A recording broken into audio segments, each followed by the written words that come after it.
As said, this is the 6th Cyber Week, and the challenges that we face are getting greater than ever. At the same time, the pillars on which we have built our traditional cybersecurity paradigm are crumbling, forcing us to reinvent the way we think about cybersecurity. Major cybersecurity companies are being hacked, hardware vendors are implementing backdoors into their products, sometimes to help governments, sometimes to help themselves. The Heartbleed and Poodle and other SSL exploits show us that the current security models should be challenged, and we have no plan B for securing the internet. The relationship between the government and the private sector is more complex than ever. Private companies are unwillingly become pawns in the cybersecurity warfare. Those companies need to redefine the way they work with governments. Some of them are challenging the way the government works with them. At the same time, the cybercrime market has evolved to become a developed and mature industry. Ransomware creators, for example, are making millions of dollars every year with a simple business model. Active marketplaces that will allow you to hire experts for anything that you want, from money laundering, zero-day research, or if you want to hack your wife's or your husband's phone, yeah, that can happen as well. Some of you are smiling, I don't know why. Crime as a service platforms and crime startups are common.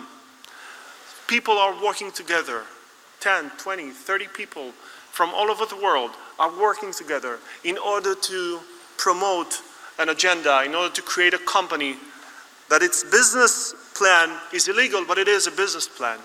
They work as any other startup, they just don't tell us about it. This is why we know that in order to create a safer future, we need to reinvent the way we talk about cybersecurity. Things are changing. We are about to see more and more innovation. And the most basic rule of our industry, and I say that all the time, the most basic rule, everybody here in this room knows this rule, this is the most important rule of our industry, this is the engine of the cybersecurity industry. And this rule says that change always equals new opportunities and new threats. Every new technology will create new problems. Driverless cars, biotech, robots, wearable, and all of those amazing new technologies that are about to be introduced to the market, going to create amazing new problems that it's sometimes even hard to predict. And we will have to face those problems. We're going to discuss those trends. We're going to discuss the things that are going to happen in the years to come. And this is our next session. And the leader, I want to call the leader, the moderator for our next session, which is Ms. Michal Braverman. She is the general manager of Azure Cybersecurity at Microsoft. She is responsible for the global strategy and implementation of Azure Cybersecurity.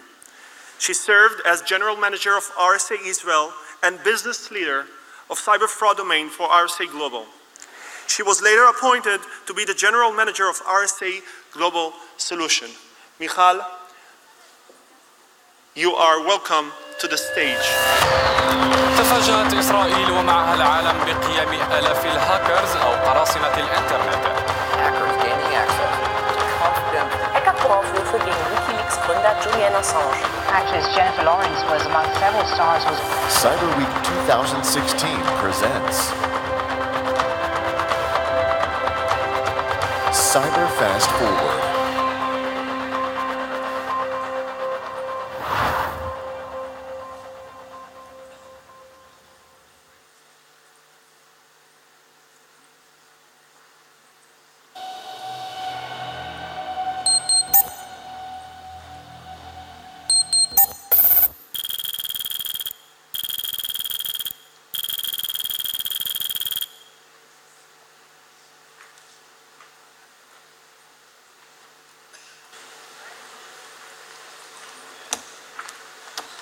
Hi, good morning everybody.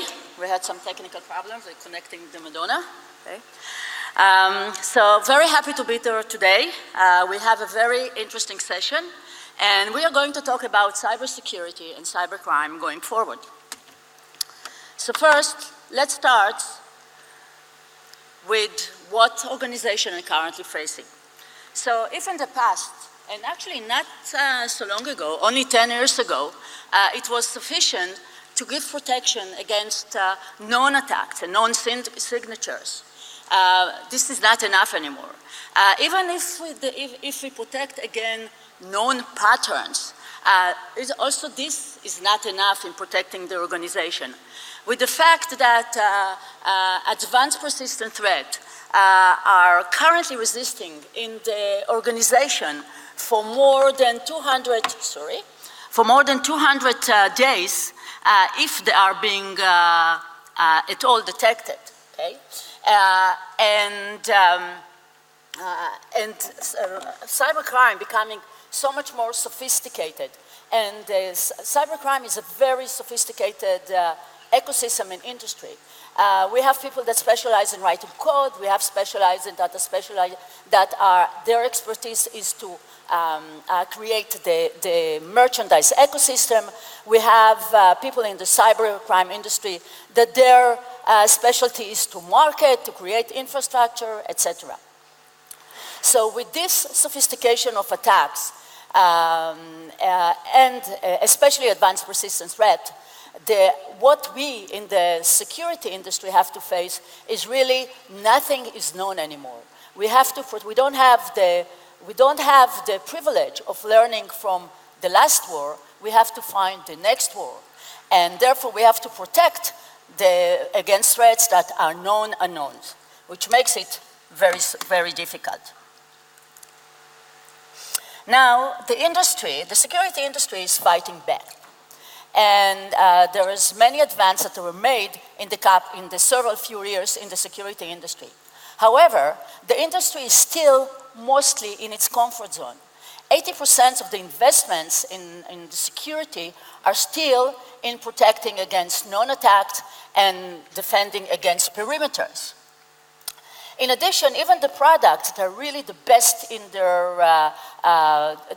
their area, and they're using all the advanced technology and big data and machine learning, are still defending a part of the organization.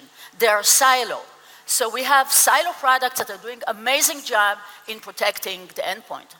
Another silo product that are making an amazing job in protecting the network or the identity, etc. The problem is that many of these products are not integrated. So the security operator who is chartered to protect the organization many times does not have the full picture.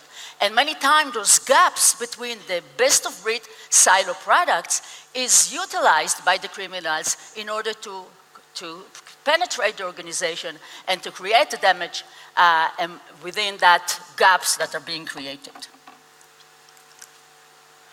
Another problems that we are facing with the current security solutions is too much data. Can you imagine the poor security operator who's sitting in his post and they get thousands and maybe hundreds and thousands of alerts a day? And all those alerts are the highest priority, okay? What do you do with that? Too much data is almost as no data. Yes, big data is very important. But our job as the security industry is to make sure that we turn this huge amount of data by utilizing big data techniques into very small and precise and concise information which is actionable, and the security operator can use that in order to protect the organization efficiently.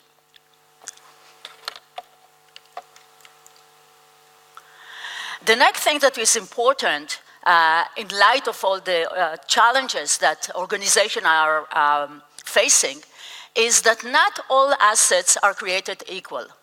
It's really impossible to defend everything in your organization. Okay? And you have to understand as the enterprise what are your crown jewels and make sure that they are protected. Because important to protect your organization from the business impact of the threat, not necessarily from the IT impact of the threat. For example, there might be two servers. One of them is holding the marketing collateral. The second server is holding the point of sale or whatever is very crucial to the business,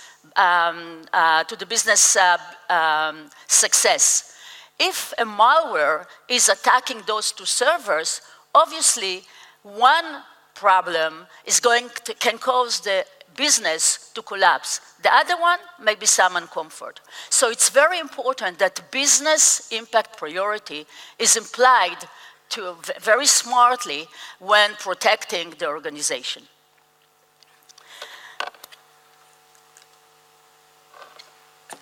So, with all those challenges that,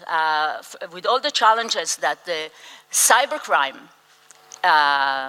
environment, the cybercrime industry. By the way, the cybercrime industry is an industry that is causing more than 2 trillion damages a year.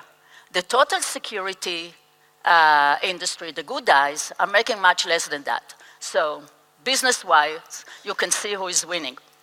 So what do we have to do in the security industry in order to really be effective and to give effective protection against the cybercrime and cyber terrorism? So first of all, we have to be proactive. It's not just enough to be reactive. And proactive means that we have to employ very smart intelligence. We have to think ahead of time. Again, like playing chess, one of my favorite games. You always have to know what is your opponent is planning in order to make sure that you provide effective defense. But this is not enough. The systems that we have cannot be siloed. We have to make sure that they are integrated, that information from the endpoint and from the network and from the identity and so on is all connected, and not only just connected and dumped at you, but intelligently connected to give you really the essence of what happened. What do you really have to be to protect yourself? Of course, it has to be multidimensional and has to be integrated, as I said, but also keep in mind that it's a war.